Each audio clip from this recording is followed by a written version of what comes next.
লিল্লাহে তাকবীর।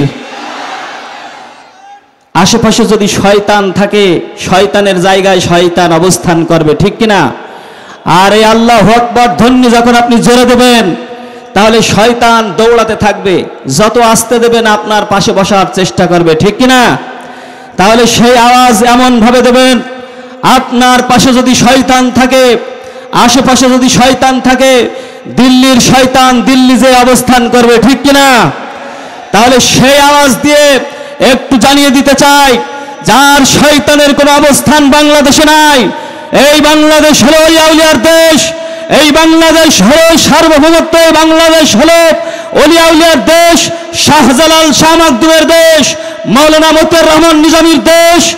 এই বাংলাদেশ হলো আল্লামা দেলোয়ার হোসেন সাইদির দেশ, ঠিক না? তাহলে আওয়াজ জোরে দিতে হবে, লিল্লাহে তাকবীর। শয়তানের অবস্থান আমরা দেখতে চাই না। প্রিয় হাজিরিন, দুরূদ ও সালাম পেশ করছি আমাদের প্রিয় নবীর প্রতি, সকলেই বলছি সাল্লাল্লাহু আলাইহি ওয়াসাল্লাম। আমি আপনাদের সামনে পবিত্র কোরআন থেকে সূরা সফের একটি আয়াত তেলাওয়াত করেছি, 10 নম্বর আয়াত। আল্লাহ পাক রব্বুল আলামিন কোরআনে কারিমের মধ্যে ঘোষণা করলেন, হে ঈমানদারগণেরা, তোমাদেরকে আমি কি জাহান্নামের অগ্নিকাণ্ড থেকে বাঁচার একটি রাস্তা খুঁজে দেব? সেই অগ্নিকাণ্ডের রাস্তা থেকে যদি আমাদেরকে বাঁচতে হয়, জাহান্নামের পথ থেকে যদি বাঁচতে হয়, তিনি আমাদেরকে একটি ব্যবসার কথা বলেছেন। সেই ব্যবসার কথা যদি আমাদেরকে মানতে হয়, জানতে হয়, তাহলে আল্লাহ পাক রব্বুল আলামিনের কোরআনের ছায়াতলে আসতে হবে। সেই আয়াতে কারিমার মধ্যে, সেই কোরআনের ছায়াতলে আসতে হবে। সর্বপ্রথম আমাদেরকে যেটা করতে হবে সেটা হলো আল্লাহ পাক রব্বুল আলামিন এবং রাসূলের প্রতি ঈমান আনতে হবে। আল্লাহ এবং আল্লাহ রাসূলের প্রতি ঈমান আনতে হবে। তারপরে আল্লাহ পাক রব্বুল আলামিন ঘোষণা করলেন, এবং তোমরা তোমাদের যে জান মাল আছে আল্লাহর রাস্তায়, এই জান মাল দিয়ে সংগ্রাম করবে।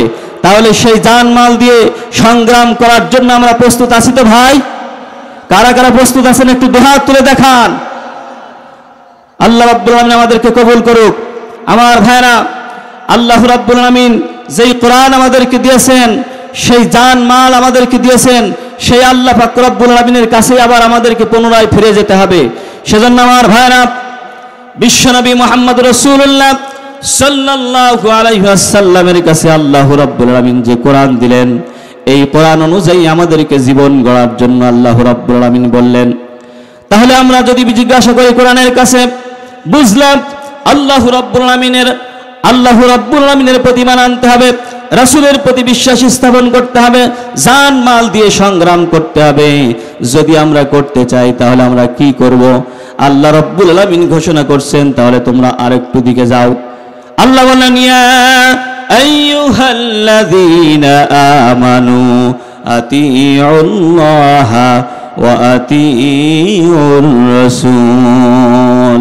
হে ঈমানদারগণেরা, তোমরা আমার আনুগত্য করো আর আমার রাসূলের আনুগত্য করো। যদি তোমরা আমার আনুগত্য করতে চাও তাহলে সেটাও আমাদেরকে কোরআনের কাছে যাওয়া লাগবে। রাসূলের যদি আনুগত্য করতে চাই সেটাও আমাদের কোরআনের কাছে যাওয়া লাগবে। সেজন্য আমরা সেই কোরআন তো আল্লাহ রাব্বুল আলামিন দিয়েছেন, শুধুমাত্র রাসূলের আনুগত্য যদি আমাদের করতে হয়, রাসূল বললেন, আল্লাহ রাব্বুল আলামিন কোরআনের মধ্যেই ঘোষণা করলেন, আকিমুস সালাত, তোমরা সালাত প্রতিষ্ঠা করো। যেই আল্লাহ তাআলা কোরআন দিলেন, সেই কোরআনের মধ্যে সালাতের কথা আবার ঘোষণা করলেন। আবার আল্লাহ রাব্বুল আলামিনের কাছে যদি আমরা জিজ্ঞাসা করি, ইবাদত করব, সব করব, ঠিক আছে, রাসূলের আনুগত্য করব। রাসূল বললেন, এই আল্লাহ রাব্বুল আলামিন কোরআনে জানিয়ে দিয়েছেন যে আমাদেরকে নামাজ পড়তে হবে, তাহলে আর কিছু করা লাগবে নাকি? সেটাও আল্লাহ রাব্বুল আলামিন কোরআনের মধ্যে বলেছেন। ইয়া আইয়ুহাল্লাযীনা আমানু কুতিবা আলাইকুমুস সিয়াম, রোজার কথাও আল্লাহ রাব্বুল আলামিন এই কোরআনের মধ্যে বললেন যে তোমরা সিয়াম পালন করবে, রোজা পালন করবে, যেইভাবে তোমাদের পূর্ববর্তী গণের উপরে দেওয়া হয়েছিল। এবং শুধুমাত্র তাই নাই, যেন তোমরা তাকওয়া অর্জন করতে পারো, এটাও ইবাদতের কথা আল্লাহ রাব্বুল আলামিন ঘোষণা করলেন। এর পরবর্তী সময়ে যদি আমরা আবার জিজ্ঞাসা করি, এই ব্যতীত আর কি কোনো কিছু আছে নাকি? আমরা বুঝলাম নামাজ পড়তে হবে, রোজা রাখতে হবে, আরও আল্লাহ রাব্বুল আলামিন হজের কথা বলেছেন, যাকাত দেওয়ার কথা বলেছেন। এরপরে যদি আর কোনো কিছু করতে হয় সেটাও যদি আমরা কোরআনের কাছে জিজ্ঞাসা করি, তাহলে রাসূলের যদি আনুগত্য করতে হয় আর কিছু করা লাগবে নাকি? কোরআন জবাব দিচ্ছে, কুতিবা আলাইকুমুল কিতালু ওয়া হুয়া কুরহুল লাকুম আসা আন তাকরাহু শাইআন ওয়া হুয়া খায়রুল লাকুম। আল্লাহ রাব্বুল আলামিন বললেন, তোমাদের উপরে কিতাল ফরজ করা হয়েছে, তোমরা আল্লাহর জমিনে সংগ্রাম করবে। আর এই সংগ্রাম করতে গিয়ে তোমাদের মধ্যে বেশ কিছু লোকের খারাপ লাগবে, কিন্তু এটাই তোমাদের জন্য সুফল বয়ে নিয়ে আসবে। জোরে বলুন সুবহানাল্লাহ। আমার ভাইরা, তাহলে আল্লাহ রাব্বুল আমিন নামাজ পড়ার জন্য বললেন, রোজা রাখার জন্য বললেন, হজ করার জন্য বললেন, যাকাত দেওয়ার জন্য বললেন। আবার সেই আল্লাহ বললেন তার জমিনে তার দিন প্রতিষ্ঠার জন্য আমাদেরকে সংগ্রামও করা লাগবে। সেই জন্য এই সংগ্রাম ব্যতীত আল্লাহ রাব্বুল আলামিন আমাদেরকে যে সংগ্রাম করার জন্য বলেছে, এই সংগ্রাম আমাদেরকে করতে হবে।